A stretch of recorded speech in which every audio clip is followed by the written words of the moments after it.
Baxıram 28-ci suala. 28-ci sualda deyir ki, A9, B12 düzbucaqlı üçbucaqda A katenin hipotenuz üzərindəki proyeksiyası. Birinci bunun qaydasını qeyd edək. ABC. A katenin hipotenuz üzərindəki proyeksiyasını istəyəndə birinci biz hipotenuzla hündürlüyü endiririk. Məsələn, olsun BH hündürlüyü. AC-mizə də C demişik. Bura H. Bu NC bölsün, bir də MC bölsün hündürlüyü. Yəni BH hündürlüyü AC hipotenuzda M və M hissələrə bölür. Onda A-nın kvadratı bərabərdir. N vurulsun N üstəgəl M. Evkliddir. B-nin kvadratı bərabərdir. N vurulsun N üstəgəl M. Və H-ın kvadratı bərabərdir. N vur M. Bu üst-üstür bizdə ən çox proyeksiyanın tapılmasına istifadə olunur. Yəni, əgər A katetinin hipotenuz üzərində proyeksiyasını istəyirsə, yəni hansı düz xətt üzərində proyeksiyasını istəyirsə, həmin düz xəttə hündürlük endirmək lazımdır.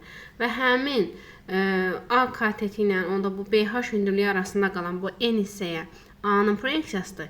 B kateti ilə bu hündürlüyü arasında qalan M hissədə B-nin proyeksiyasıdır. Bu da belə. İndi keçək biz misalımızı yazaq. A kateti 9-dur, B-də 12-dir. Onda AC-ni tapsaq, bizim AC-miz, bura haşacaq. AC-nin kvadratı bərabərdir. 9-un kvadratı üstəgəl 12-nin kvadratı. Burada da AC-nin kvadratı bərabərdir. 81 üstəgəl 144. Onda AC-miz olacaq bizim 15. AC-miz olur 15. Burada 15 yazdıq. Bizdə deyir ki, A-nın proyeksiyasını, yəni N-i tapın. N tapmaq üçün yazıram. AB-nin kvadratı bərabərdir. N vurulsun, N üstəgəl M. Yəni N vurulsun, N üstəgəl M də bizdə 15-dir. AB-mizə 9, 81 bərabərdir. N vurulsun 15-ə, N də bərabərdir 81 böl 15. 3 xısar geçsə 5-də 27-dir. Bu da 5,4 deməkdir. A bəndə. 41-ci suala baxaq. 41-də deyir ki, düzbucaqlı ABC üçbucağında C düzbucaq təpəsindən CD hündürlüyü çəkilmişdir. CD hündürlüyü çəkilib və DM perpendikulyardır AC-yə və DM perpendikulyardır BC-yə. DN 4-dür bizdə. DN 4-dür. DM isə 2-dir.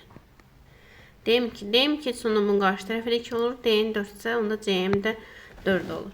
Biz baxsaq, bizdən də AC-ni istəyir.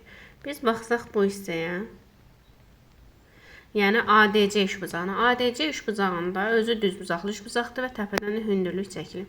Biz bayaq hündürlüyün düsturunu yazdıq. N vur M. H-ımız burada 2-nin kvadratı bərabərdir. N-imizin yenə 4. M-imiz də AM-dir burada. AM. O da 4 bərabərdir. 4 vur AM-ə. AM-imiz bərabərdir 1-ə. AM 1-dirsə, onda AC kateti də 4 üstəgəl 1 olacaq 5. 47-ci suala baxaq. Düzbucaqlı üçbucağın düzbucaq təpəsindən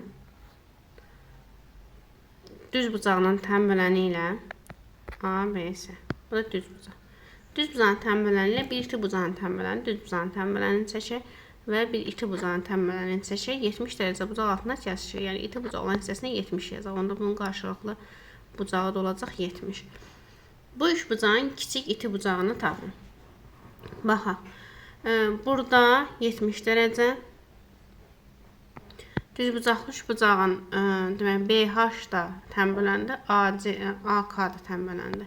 BH tənbələn olunan 45 dərəcə və 45 dərəcə olan hissəyə bölür. 45-45 hissəyə bölür. 70-in qoyuncusu da olacaq 110 dərəcə. 110 dərəcə. Biz baxsaq bu, bura bir O nöqtəsi qeyd edək. AOB üçbucağına bucaqları 110-45. Cəmini toplasaq 155. Onda bu üçüncü bucağa da düşür 25 dərəcə. AK tənbələn olduğundan onda bu tərəfdə 25-dir. Onda düzbucaqlı üçbucağın iti bucağının biri 50-dirsə, digəri 40-dır. Çünki iti bucaqların cəmi 90 olur. Kiçik iti bucağı da olacaq 40 dərəcə A bəndi. 49-cu suala baxıram. A, B, C. CD hündürlüyü çəkilib. Bucaq C 90 dərəcə. CD perpendikulyardır AB-yə. DAC bucağı 60 dərəcə. 60 dərəcə və AC tərəfi də 10-dur. Buradan baxsaq 30 dərəcə yazıram. 30-un qarşısındakı 10-dursa, onda AB olur 20, 60-ın qarşısındakı olacaq 10 kök 3. Və üçbucaq CBD-yə baxsaq, üçbucaq CBD-də bu 60 dərəcə. Deməli, burada da 30-un qarşısındakı CD hipotenuzun yarısı 5 kök 3 olursa, onda BD də digər katetin, yəni 60-ın qarşısındakı BD də 30-un qarşısındakı 5 kök 3-ün kök 3 misli. O eləyəcək 15 yer bəndi.